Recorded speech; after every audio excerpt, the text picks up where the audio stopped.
हाय दोस्तों, कैसे हैं आप सभी। मैं डॉक्टर अनव्यास फिर से अपने यूट्यूब चैनल पर आप सभी का स्वागत कर रहा हूं और आशा कर रहा हूं सभी ठीक है, मस्त एंजॉय कर रहे हैं। Business data warehousing and data mining का सब्जेक्ट चल रहा है, अंतिम प्रहार की सीरीज चल रही है और 11 मोस्ट इंपॉर्टेंट क्वेश्चन पर मैं आ गया हूँ। अंतिम प्रहार का अंतिम 4 क्वेश्चनों में से एक की शुरुआत हो रही है। 14 क्वेश्चन आया डेटा माइनिंग की टेक्निक्स। अभी तक अपन ने टूल्स देख लिए, एप्लीकेशंस देख ली, इंपॉर्टेंस देख ली, तो अब डेटा माइनिंग से क्वेश्चन क्या बन रहा है? क्वेश्चन बन रहा है डेटा माइनिंग की टेक्निक बताओ। डेटा माइनिंग की 2 टेक्निक है ना, जो हमारे कोर्स के अंदर है। वैसे तो वेरियस टेक्निक्स इसके अंदर आती है, डिफरेंट ऑथर्स डिफरेंट पॉइंट्स बोलते हैं।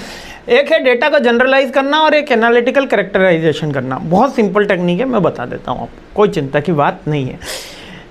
जनरलाइजेशन करना यानी कि पॉइंट जनरल कर देना। जनरल कर देना का मतलब क्या है कि सम अप करना और हायर लेवल के साथ जोड़ देना। ये भी समझ में नहीं आया होगा।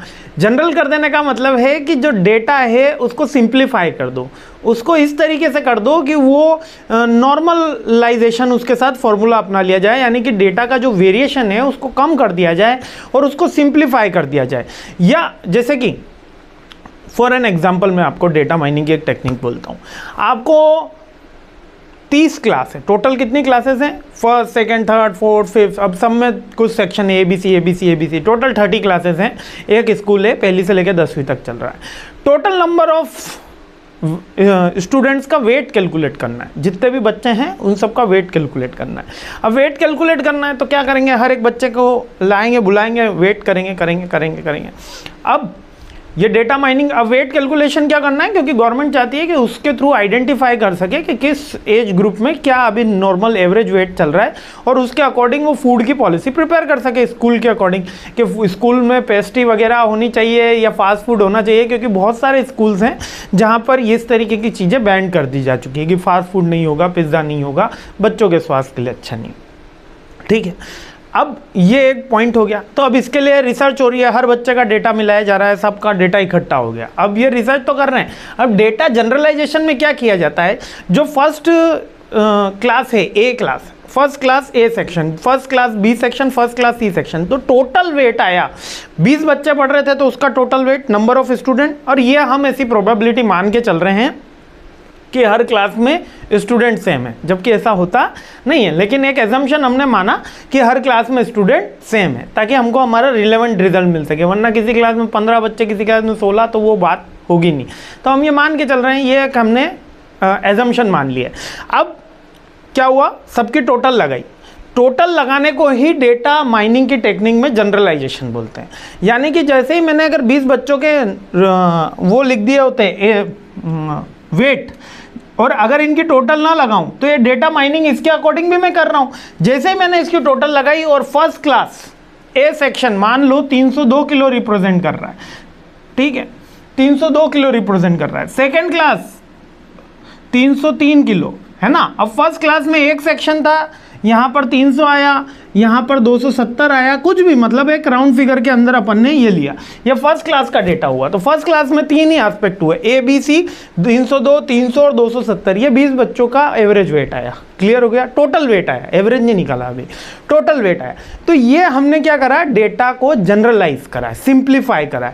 इसी को कहते हैं जनरलाइजेशन, डेटा जनरलाइजेशन। समझ में आया? बहुत सिंपल टेक्निक है। और जब एनालिटिकल कर रहे होंगे, भैया किसका कितने का आया ये बताओ, जब हम स्पेसिफाई कर रहे होंगे और हर स्टूडेंट के अकॉर्डिंग पर्टिकुलर कर रहे होंगे, तो वो एनालिटिकल कैरेक्टराइजेशन है, जिसके अकॉर्डिंग हम डेटा माइनिंग कर रहे हैं उसके एज ग्रुप के अकॉर्डिंग। चलो फर्स्ट 3 क्लास में ये तो बात ठीक है कि इनका वेट इतना है, लेकिन पता करो किस एज ग्रुप में है ये, है ना, किस एज ग्रुप में। क्योंकि क्लास में हो सकता है कोई 5th क्लास में हो लेकिन उसकी एज ज़्यादा हो, कोई भैया फेल भी तो हो सकता है ना। और कोई बच्चा जंप भी कर सकता है, जैसे कि 10th क्लास में हो लेकिन उसकी एज कम हो। तो उसकी एज के अकॉर्डिंग जब हमने डेटा का रिकॉग्निशन शुरू करा और डेटा की माइनिंग शुरू करी और उसके ट्रेंडिंग शुरू करी, तो हमको एनालिटिकल कैरेक्टराइजेशन की डेटा माइनिंग टेक्निक यूज करनी होती है। क्लियर हो गया?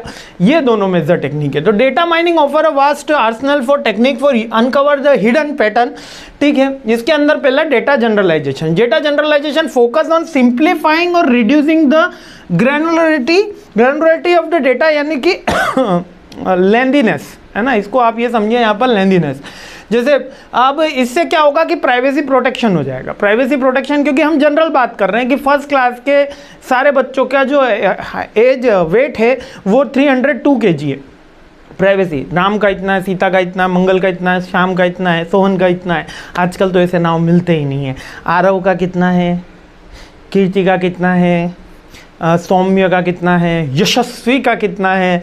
मतलब आजकल के बच्चों के नाम भी बड़े इंटरेस्टिंग होते हैं ना, है ना। मतलब चेंज हो रहा है समय। अब नेक्स्ट आ जाता है इम्प्रूव एफिशिएंसी, क्योंकि हमारे पास कम डेटा होगा तो ज़्यादा अच्छे से माइनिंग हो पाएगी, ज़्यादा सारी चीज़ें अच्छी हो पाएंगी और कॉम्प्लेक्सिटी कम हो जाएगी। ये तो एनालिटिकल, ये जनरल माइनिंग के पॉइंट्स है। इसके बाद कौन सी टेक्निक है, जैसे कि हिरार्की क्लाइंबिंग। हिरार्की क्लाइंबिंग मतलब ऊपर वाले में जोड़ते हुए चलो, इसको बोलते हैं हिरार्की क्लाइंबिंग। जो हमारा डेटा सेट है उसमें जोड़ दें। इसमें ये एडिंग वाला मेथड इसी के अंदर आता है ना। एग्रीगेशन में भी सम एवरेज भी हम एग्रीगेशन ले लेंगे, एवरेज कर लेंगे, सम कर लेंगे, वो भी एग्रीगेशन भी, एट्रीब्यूट एरर के भी। सप्रेशन का मतलब क्या है, स्पेसिफिक डिटेल को रिमूव कर दो। कि जैसे नाम को ही हमने रिमूव कर दिया, क्यों? क्योंकि हमको तो नाम से क्या लेना देना है, तो डेटा माइनिंग में हमने नाम को ही रिमूव कर दिया, हमने उसकी कास्ट को ही रिमूव कर दिया, हमने उसके फादर नेम को रिमूव कर दिया, हमने उसके मोबाइल नंबर को रिमूव कर दिया, केवल और केवल वेट ले लिया।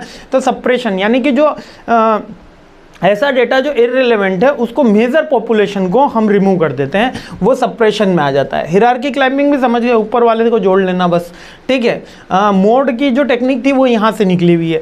डेटा जनरलाइजेशन में कौन सी कंसिडरेशन लिए जाते हैं? देखो, एक तो इसके जो मेजर ड्रॉबैक हैं वो तो इन्फॉर्मेशन लॉस हो जाती है ना, क्योंकि particular each and every kind को तो हम सप्रेस करते हुए चलते हैं, तो इन्फॉर्मेशन लॉस हो जाती है और एनालिसिस में कहीं ना कहीं इम्पैक्ट आता है, लेकिन फिर भी ये फास्ट और सिक्योर्ड मानी जाती है। इसके कैरेक्टर, अब एनालिटिकल कैरेक्टराइजेशन क्या है? Focus on understanding the characteristics of the data relevant to specific mining task. अब ये वाले के अंदर हम एज ग्रुप भी चॉइस करेंगे, उसका वेट भी चेक करेंगे। हम कहेंगे क्लास नहीं, क्लास हटाओ, हम तो एज ग्रुप वाइज। क्यों? क्योंकि हमको डेटा माइनिंग किस लिए करने हैं? फूड पॉलिसी बनाने के लिए। अब फूड पॉलिसी बनानी है तब हम ये कहेंगे कि अप टू 6 ईयर के चाइल्ड को इतने ग्राम प्रोटीन, इतने ग्राम आयरन, ये सब हमको प्रोवाइड करना है। अप टू 10 ईयर के चाइल्ड को ये सारी चीज़ें देनी है, अप टू 15 ईयर के चाइल्ड को इतने टाइट देनी है। तो उसके अकॉर्डिंग हम डिसाइड करेंगे। तो हम ये क्लास हटाएंगे, हम क्या करेंगे? उसके एज और वेट के अकॉर्डिंग सारी चीज़ें आइडेंटिफाई करेंगे। ये एनालिटिकल कैरेक्टराइजेशन होता है। इसी के थ्रू आगे बातें होंगी, जैसे कि डेटा को अंडरस्टैंड करना होता है। वहाँ पे डेटा के अंडरस्टैंडिंग जैसा कुछ नहीं था, वहाँ तो सिंप्लीफाई करो, टोटल लगाओ, आंसर निकालो, है ना। एट्रीब्यूट रिलेवेंस एनालिसिस होता है। अब ये जो डेटा अंडरस्टैंडिंग है ना, ये हमको लाइफ के अंदर करनी है। देखो, क्वेश्चन तो यहाँ पे थोड़ा सा बचा है, लेकिन बाद में एक बहुत इंपॉर्टेंट आपकी लाइफ के लिए कह रहा हूँ। डेटा को हमने क्या कर रखा है? जनरलाइज कर रखा है।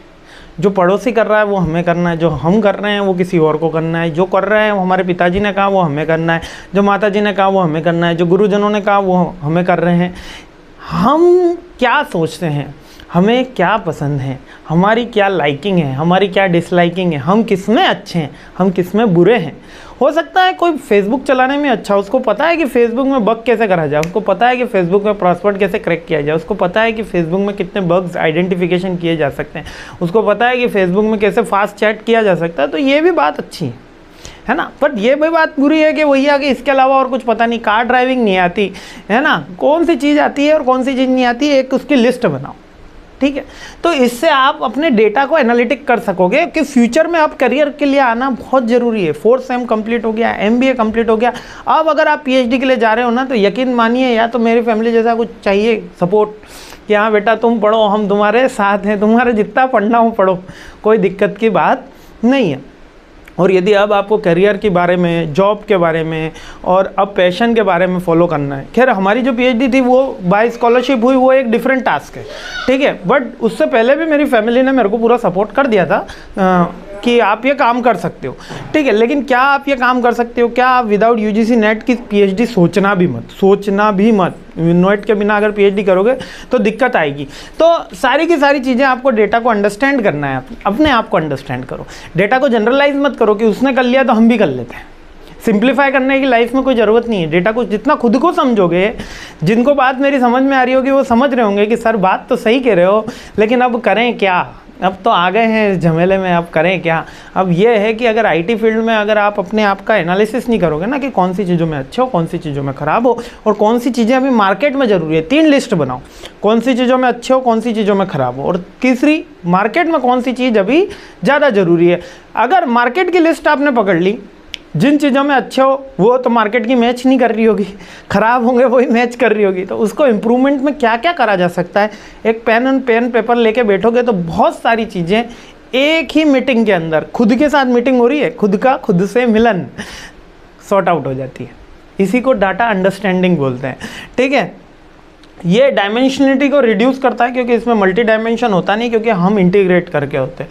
तो बेनिफिट क्या होता है, डेटा माइनिंग ज़्यादा एक्यूरेट हो पाती है, ज़्यादा अच्छे से एक्सट्रैक्शन हो पाएगा, ओवर फिटिंग होता नहीं है इसके अंदर, हमेशा अंडर फिटिंग ही चलता है, ठीक है। तो चलिए अगले क्वेश्चन पर हमला बोलते हैं, सीरीज आगे बढ़ाते हैं अपन। थोड़ा समय लिया आपका, लेकिन आपके लिए ज़्यादा ज़रूरी समय है जीवन में। अब समय क्या कह सकते हैं, बस इतना ही कह सकते हैं कि केवल अभी आपके पास केवल समय है। मैं चाहूँगा कि समय के साथ पैसा भी हो। अभी आपके पास केवल समय है, मैं चाहूँगा समय के साथ पैसा भी हो, लेकिन जब आप समय की वैल्यू इक्वल टू मनी करोगे, टाइम इक्वल टू मनी करोगे, उस दिन मनी इक्वल टू टाइम हो जाएगा। मनी इक्वल टू टाइम हो जाएगा, उस दिन आपको पता चलेगा कि आप पैसा बना रहे हो रोज़ का। Getting my point. आप मतलब 5 मिनट भी वेस्ट मत करो कहीं पे भी, हमेशा अपने करियर, लाइफ, फ्यूचर के ऊपर फोकस रखो। 5 मिनट भी आप मतलब रील में मत जाओ। समय आएगा 40-50 के बाद वही करना आराम से, अभी ना आए, ठीक है। चलिए आगे बढ़ते हैं, क्वेश्चन सीरीज आगे बढ़ाते हैं। जय हिंद।